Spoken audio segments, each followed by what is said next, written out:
Hello, put the tip in here back on the 14th of November. Yesterday, interesting day. We did have winners, but unfortunately, not in the ones we wanted. Unfortunately, by the time I'd actually come off recording the video and published it, I did go to look at the prices to see what you guys were going to get. And Halfway House Ladham, without exception, in tier one, didn't even shove above 3 to 1. They'd come in massively by the time I'd published. So sorry for that. I know that they're not horses you can do, and it left us with two. But I guess occasionally that's going to happen. Just frustrating. Um, but in our other two runners that were both in the same race, obviously, Dilly's Gunner finished at fifth, if I remember, and there weren't many finishers, so that's quite creditable. It was a hell of a race in terms of like pace and dragging out. Just a lot of consistency up front, and the responsibility for that pace was kind of Girl of Gold, who actually, looking at the figures, was the best horse in the race. Just kind of, you know, maybe needed that little bit more. But yeah, I definitely want to stay on side of. Placed really good odds, um, and meant we were only £3 down yesterday due to that place. In our tier two, we had a big winner of Sea Houses. Um, that would have put us £26 up in that section. Fedneys Park ran okay, just not, nothing to note. The Overpriced is where, I managed to get four places with William Hill on the 12:30 Punchestown race, and Figurehead placed 66 to 1. Um, Told you that horse was way bigger than it needed to be, and there was something that maybe I didn't know. No, I knew. Figurehead definitely want to stay on the side of. Great run. The other one, My Good Pal, was just shy. Again, best horse in the race according to the figures, but just couldn't do the business to get nose in front. Warner's Cross just left too much to market raisin. We had two places in our play at Punchestown and our kind of our tactical bet. What happened happened. Moon over America was the boost. Managed to get 6 to 5 in the 6 to 5 in the end, and so made a little bit of profit. But Gaferdu did indeed place second. It was only ever between those two, and luckily I had the forecast as well. I hope maybe that you guys did. Straight on to today. We'll start with tier one. We've got four bets.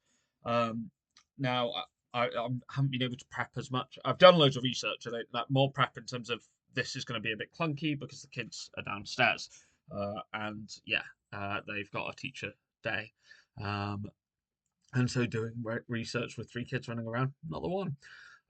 So we start in the 120 at Newcastle, the 120 at Newcastle, and that is Parisian Fashion. Parisian Fashion. So this is a four-place race on Sky Bet. Um, Never finished out of the top four, so seems a bit of a banker. Run well at, and won at the course before. Um, will relish the ground. Just very consistent, so I could see this winning or finishing second. But I'm pretty happy with it as a place. Looking splendid as the main danger. But 5 to 2, can't take a price like that.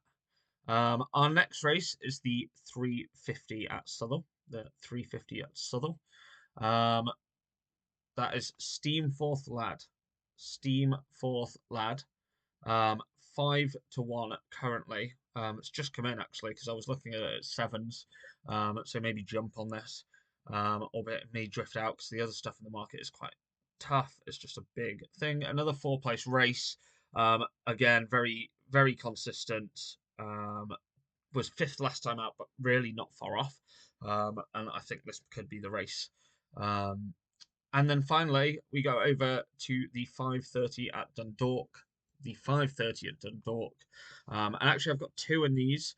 I've got What You Doing and at 5 to 1, and My Cubby Bear at 6 to 1. However, What You're Doing is going like this. At 1 minute, it's like 9 to 1. At 1 minute, it's 3 to 1. It's all over the place. I will check again to see whether actually we can have it at any point. Just keep an eye on it because I can see it's coming in right now. But What You're Doing is solid. And My Cubby Bear ran, really appreciate the 6 furlongs at Dundalk last time rather than the 7 and soft ground at the Curragh on the first outing. As long as the draw isn't too much to overcome, that's a solid bet. Pretty chuffed with that. Really looking for. And Henry de Bromhead's flat horses flying really well. Um, we'll move on to tier two. Tier two, we begin at the 12:45 at Newcastle. That is the 12:45 at Newcastle. Could be a weapon at 15-2, could be a weapon, and Glory Heights at 12-1. Glory Heights at 12-1. Both of these solid tackles. Glory Heights a very consistent horse and could be a weapon too, and that's the main reason I've picked them. I don't think anything else in the race is as consistent as those two horses, and I think they're overpriced as well. They could have easily ended up in that category. We move on to the 3:17 at Southwell. The 3:17 at Southwell, and for a three-place race, there's 7 runners in this, but it's an extra place race, which I actually like, because Bow Quali is 13-2. That's Bow Quali for Dan Skelton. Aintree wasn't for Bow Quali. That's fine. Ran very well elsewhere. Also, I don't think the 2 miles suits. 2 miles 4 looks. This horse is distant, as noted by the win at Warwick. I'm just taking a chance, to be honest, on this horse. I wouldn't say it's a solid bet, but against everything else in the market, I think it shows value. We then go to the Dundalk 6 o'clock. That is the 6 o'clock at Dundalk. Again, 4-place race, and our horse here is Phoenix Peck.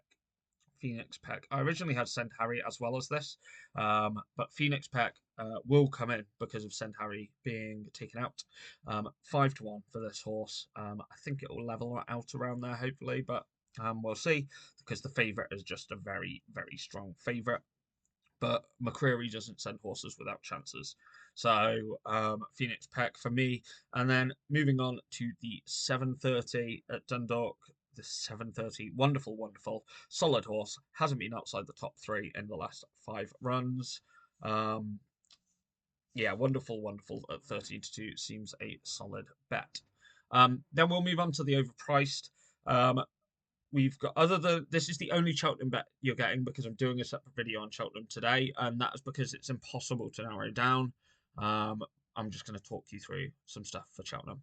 But I had to include these two in my overpriced. In the 110 at Cheltenham, Calium and Avalo. Calium solid, Avalo unknown. Both very, very overpriced. Avalo currently 14-1, Calium 20-1. Yeah, really like these horses as overpriced. But there's lots in that race that I like. They're just the kind of the very big prices that I don't understand why they're as high. We'll go to Newcastle for the 155, albeit there isn't. Is there a 155 at Newcastle? Yes. It's just stuck on Cheltenham for some reason. Bear with me. There we go. The 155 at Newcastle. The overpriced horse in this is Arthur's Key, currently 10-1. Hasn't been out the top 5. It's 5. Well, there's 1/5. But the form seems to be coming towards this horse turning good. The second last time was big, so 9-1 in this race looks good. However, I can see Yealand's come out of this race now, and that has made it a 2-place race. So maybe Ebb, if you could get 3 places on it, on like Will Hill, fine. But yeah, it's maybe one to rethink, just because of the place situation. Finally, the 2:07 at Southwell is the last one. 2:07 at Southwell, and that is Granite Sands at 9-1. Granite Sands. Not a lot of horses have form in this. If we're honest, Gidge is the strongest, is the favourite, but Granite Sands with a solid 4th in a bumper seems good. Yeah, 3-place race, no extra places on this one. If you can, happy days. But yeah, 9-1 for me, solid, on the basis that it's one of the only horses with form in the race, and that form was quite good in my opinion. But yeah, that's all your horses. Sorry, it's been a little longer than usual. I do actually like the price boost again today. The price boost is John Bon. However, I will talk more about Cheltenham in the next video, but that race, obviously, there are dangers. So I do like the price boost. Depends, really. I could see John Bon actually weakening in the market, and that price boost going bigger at 6-4 at the minute. So maybe wait till it's about 2s. But yeah, I will catch you on my Cheltenham video.